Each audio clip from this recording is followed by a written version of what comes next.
You may have heard people say there's no such thing as a free lunch. Perhaps you shouldn't always believe what you hear.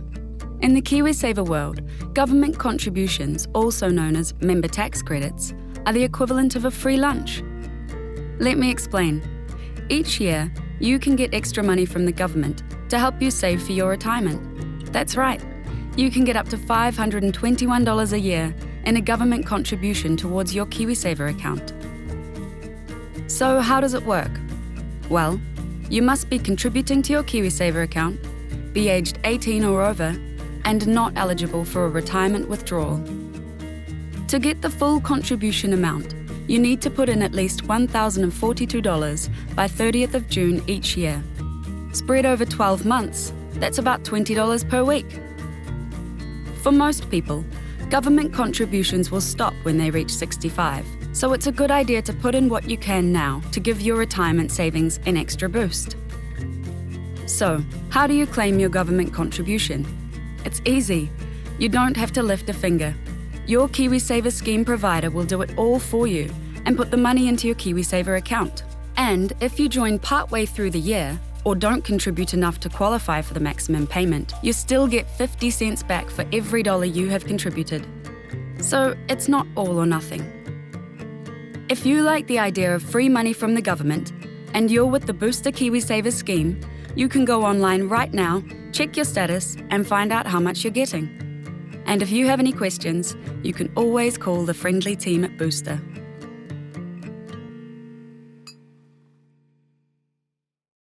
When you reach 65, you get NZ Super from the government. For most people, the NZ Super payment is less than what they're used to living on when working. To help people have a more comfortable retirement, the government created KiwiSaver. KiwiSaver helps people save extra money for their retirement, or in some cases, buy their first home. Workers who join KiwiSaver contribute a portion of their pay on a regular basis. The money is invested on their behalf by a KiwiSaver scheme provider. While KiwiSaver is voluntary, it has some big financial benefits to encourage you to join and save each year. First, the government will put in up to $521 each year into your KiwiSaver account. This is called a government contribution. For every dollar you contribute each year, the government will match it by 50 cents, up until you've put in $1,042. The second big incentive is that KiwiSaver usually requires your employer to contribute 3% of your pay. This adds to the amount you're putting away each payday. Thirdly, because your money is invested, you earn investment returns, which can add up to a lot over time. Your KiwiSaver money is for your retirement, so in most cases you cannot start spending it until you reach 65 years old. However, you may be able to withdraw money in special circumstances, such as buying your first home, if you become ill, or have significant financial hardship. Most providers offer you a range of choices for your KiwiSaver investments. Some are higher risk, aiming for a high investment return over time. Some are low risk and are therefore likely to offer lower investment returns. And there are some in the middle. Before selecting which investment fund is best for you, it's a good idea to understand the level of risk you're willing and able to take. It may be a good idea to talk to a financial advisor if you're not sure. KiwiSaver is a great way for most people to save, so you get to have the retirement you really want. To learn more, visit booster.co.nz.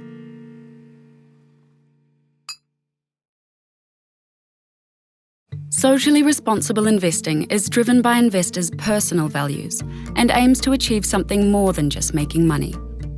Socially responsible investors typically choose to avoid investing in companies that conflict with their moral convictions or religious beliefs. This is called applying a negative screen. For example, investments in companies involved in tobacco, gambling, military munitions, fossil fuels, companies that treat their workers unfairly, or neglect the communities in which they operate, might be excluded. Responsible investors may also apply positive screens by investing in companies that are aligned with their values. They may look for companies that have high governance standards, treat workers well, and that have environmentally sustainable work practices or make a positive contribution to society. Understandably, investors are keen to know whether investment returns are helped by applying socially responsible investing principles. A recent study found that SRI funds tended to perform in line with non-SRI funds. This is great news for investors who want to align the way they invest with their personal values. To find out which investments have been certified as socially responsible, visit www.responsiblereturns.co.nz.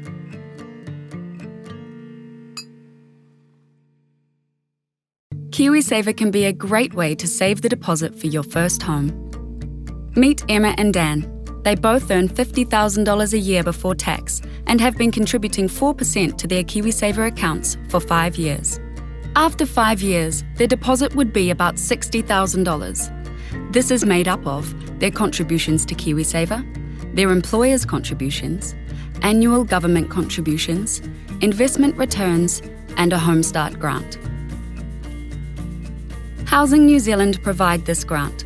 It can be up to $5,000 each if you're buying an existing home, or $10,000 each if you're buying or building a new home. Emma and Dan also meet the criteria for a loan of up to 90% of the value of the home, so they now have the deposit they need for a $600,000 newly built home. Before you withdraw your savings for a deposit, there are some simple rules that must be met. It needs to be for your first home. There are a few exceptions, but usually you can't have owned a property before. You must have been a member of KiwiSaver for at least 3 years, and you can't have made a first home withdrawal before. While saving a deposit, many people keep their money in a conservative fund. This is because in a conservative fund, you're less likely to see big short-term swings in the value of your investment. This is useful if you'll be withdrawing your money soon and need more certainty of how much you'll have. If you're saving for a deposit, make sure you consider what kind of fund you invest in. KiwiSaver can be a great way to max your deposit and help you get into your first home, just like Emma and Dan.